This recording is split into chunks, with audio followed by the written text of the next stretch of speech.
Good day, students. Welcome to mathematics class.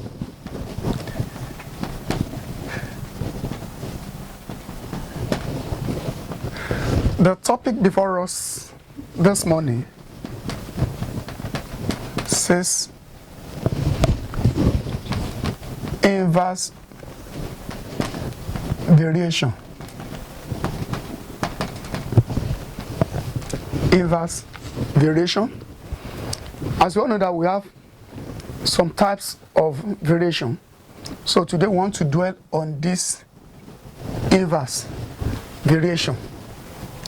And mind you, when we're talking about inverse, like the knowledge we know about it, let's say x varies to y. That's x varies to y. When we're talking about varies, it means 1 over. Therefore, it makes x equals to k over y, where k equals constant. As we all know, by the time we introduce k into variation sign, due to the knowledge that we have in the past, so x equals to k over y. K is constant. K is the factor affecting the situation at that time.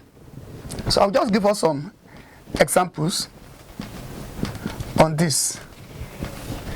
Examples. Number 1, if x varies inversely as y, let's take note about that one. If x varies inversely as y and x equals to 5.5 when y equals 8. So we're asked to find some values here. Number 1, we have to find x when y equals 10. Question number 2, we have to find y when x equals 16. These are the questions I want us to look at under question number 1. If x varies inversely as y and x equals 5.5 when y equals 8, we have to find x when y equals 10, and we have to look for y when x equals 16. So let's try to solve this question now. Don't forget that this question, we are not asked to look for the relationship, but we just have to get the relationship, because the relationship will serve as a base to wherever we want to get. If you did not get the relationship, there's no way that you can continue to solve this problem. So the first thing we are going to do here is that we look for relationship. Don't forget the questions that say x varies inversely. That is, x varies inversely to y. Therefore, x equals to k onto y, where k equals constant. The first statement that was given, x equals 5.5 and y equals 8. So we'll substitute this value to our k onto y.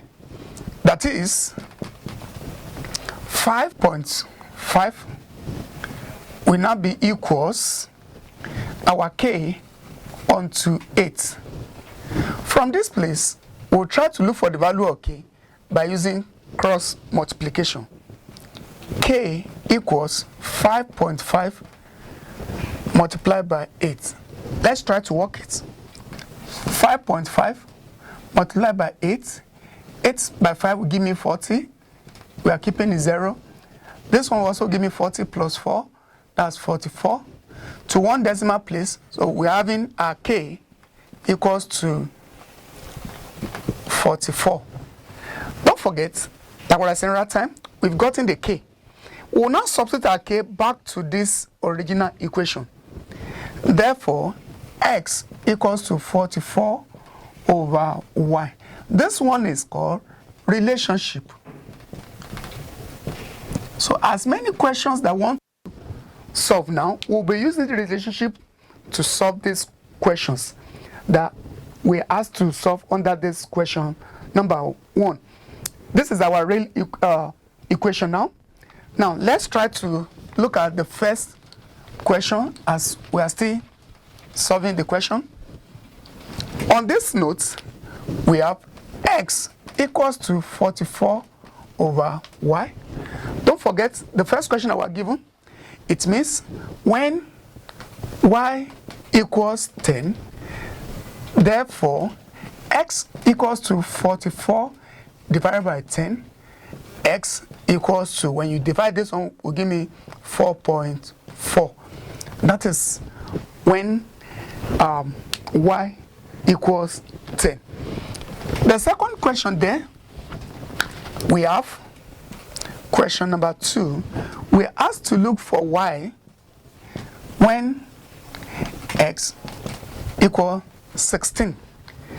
Don't forget our original equation, which says x equals 44 over y.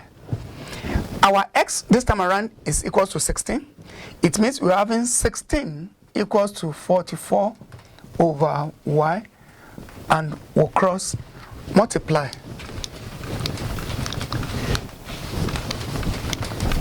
If you are crossing multiply, this one will give us 16y to be equals to 44. We'll try to divide through by 16. So this one and this one will go. I'm left with y equals, let's divide this one also. 4 can go in both 44 and 16. How many 4 do we have here? We're having 4. How many 4 do we have here? That's 11.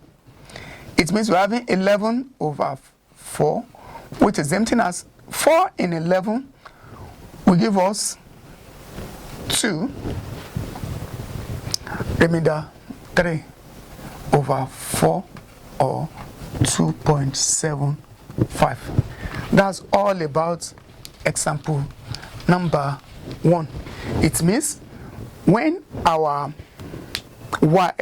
x equals to 16, our y equals 2.75. That's question number 1. Let's take another example. Number 2. If p varies inversely as a cube of q. Yes. If p varies inversely as q raised to power 3. On this note, we now have the value of p to be equals 8 when q equals 2.5. So we are asked to find this. This time around, we are asked to look for the equation connecting p and q. That's question number 1. Question number 2, and we're asked to look for the value of q here when p equals 216. So this is the question that we quickly want to solve now. The question says p varies inversely as the q raised to power 3. P equals 8 when q equals 2.5. We have to find the equation that connecting p and q, likewise the value of q when p equals 216. So let's try to solve this question. Also, the question says P varies Q raised to power 3. Therefore, P equals to, we introduce our constant, K into Q raised to power 3, where K equals constant. Don't forget. And this one will be the equation we are going to substitute the value of K after we must have solved the problem. So we are given P to be equals 8 and Q to be equals 2.5. So let's solve it together by putting our values there to substitute them there. It means that P equals K over Q raised to power 3. 8 equals K into 2.5 raised to power 3. I would like us to look at this one very well. This is 8 equals K into, this is 2.5 raised to power 3, means 2.5 in 3 places, not 2.5 multiplied by 3. So let's work it in 3 places. 2.5 multiplied by 2.5. 5 times 5 will give us 25. We are keeping our 2. 5 times 2, 10 plus 2, making 12. This one will give us 10. We are left with 1. 2 times 2, 4 plus 1. That is 5. We're having 5, 2, 6 with 2 decimal places. This is 1, 2. Let's multiply by the third one because this is raised to power 3. 2.5. 5 multiplied by 5 will give us 25. Keeping 2 as well. 5 multiplied by 2, 10 plus 2, 12. We are keeping 1 this time around. 5 multiplied by 6, 30 plus 1, 31. 2 by 5 will give us 10. We are keeping 1. 2 by 2, 4 plus 1, making 5. 2 times 6, that will give us 12. So let's add everything together. This one give us 5. One will give us 5. 2. 1 plus 5 will give us 6. 3 plus 2 will give us 5. And 1. Don't forget the decimal places here. 1, 2, 3. 1, 2, 3. So this one give us 15.625. 15.625. We also cross multiply. Therefore, K equals to 15.625 multiplied by 8. So let's multiply it by 8 and let's see what it will give to us. This one give us 15.625 multiplied by 8. 8 times 5 give us 40. We are keeping 4. 8 times 2, 16 plus 4, 20. We are keeping 2. 8 multiplied by 6 will give us 48 plus 2, 50. 0. We have to keep 5. 8 by 5, 40 plus 5. That will give us 45. This time around, we are having 4. 8 times 1 plus 4, 12. How many decimal places? 1, 2, 3, 1, 2, 3. So it means K equals to 125. After we must have arrived at this, don't forget we substitute the value of K down to this place. Therefore, P equals 125 over Q raised to power 3. This one is called equation. So this is the equation we are going to use to solve as many questions that they might give unto us on this. So let's take the second question. The first one said we should look for the relationship or the equation connecting P and Q. We've done that. This is the equation that connects P and Q. As many questions like what I said, we'll be using this one to solve the problem. Why the second question now asks us to look for the value of Q when P equals to 216. It means P equals to 125 all over Q raised to power 3. 216, the value of our P to be equals to 125 all over Q raised to power 3. On this note, we also cross multiply. We're having 216 multiplied by q raised to power 3 to be equal to 125. Coefficient of q raised to power 3 here is 216. So we divide both sides by the coefficient of q raised to power 3 here, which is 216. 216 divided by 216. 216 here 1, 216 here will go. We are now left with q raised to power 3 to be equal to 125 all over 216. Now, we are not looking for q raised to power 3, we are looking for q. How do we get our q? On this note, this is what we are going to do to get our q. It means we now try to look for the cube roots of both sides. That is, cube roots both sides. Both sides means left hand side and right hand side that we want to cube root. It means I'm having q raised to power 3. This is what I mean by cube root of this to be equals to 125 over 216 of cube root. So this one will go with this. I'm left with q. What this one is saying is that what number will give me 125 if I multiply it in 3 times? You will agree with me that when I say 1 raised to power 3, 1 raised to power 3 will give me 1. 2 raised to power 3, that's 2 in 3 places, will give me 8. 3 raised to power 3 will give me 27. 4 raised to power 3 will give me 64. 5 raised to power 3 will give me 125. 6 raised to power 3 will give me 216, and so on and so forth, down to 10. But since we've gotten what we are looking for here, let me just stop here. It means 125 of cube raised to power 3 will give me 5. So it means this 125 will now give me 5 onto 216, which is going to give me 6. So this is the final answer. That is the value of q when p equals 216 will give us 5 divided by 5 over 6. That's all about question number 2. Let's take another one more example. Before we take our assignment,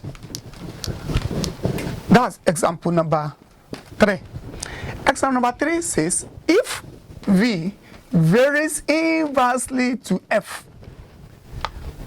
v varies inversely to f, that's 1 over f, and we are given and v equals 12 when f equals 10. So we are asked to find the value of f when v equals 3. So let's look for the value of f when v equals 3. It means what we have here is this. V varies to 1 over f. Therefore, v equals to k over f. Don't forget our k equals constant. V equals 12, f equals 10, based on the statement that was given unto us here. So we now substitute this value to this equation here. It means 12 equals to k over 10. We cross multiply. Therefore, k equals to 12 times 10.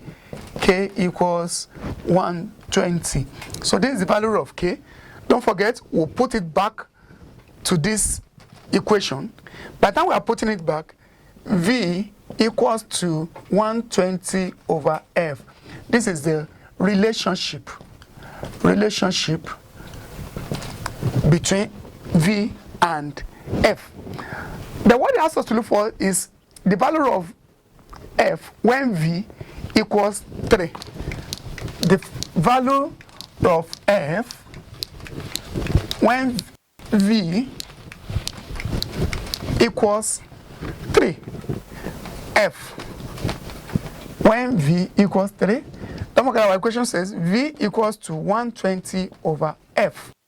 So on this note, we have it as 3 equals to 120 over f. Divide both sides by 1. You cross multiply as usual. This one will give me 3f 3f equals to 120. Divide both sides by 3, this one will go. 3 here 1, 3 here will give me 4, and in 0 will give me 0. Therefore, f equals to 40. It means when v equals to 3, f equals to 40. On this note, I want to give the assignment, but I'll give it before the assignment. I want to call our attention to something just to remind us about the inverse variation. In summary, or the conclusion, inverse variation, like what I said at the beginning of the class, I told us that it means 1 over something that's very easy to, like what we said, where we said x varies inversely to y. So it means whenever you see 1 over any variable here with proportionality sign or variation sign, it means this is inverse. So please take note, and the next thing you are going to do is that you change it to x equals to k into y, because this k is the value or the factor that's affecting this variation that makes it to be equal to sign, and we call it constant. So this one could be anything. So on this note, want to call it a day, do the assignments, and have a nice day. Thank you, class.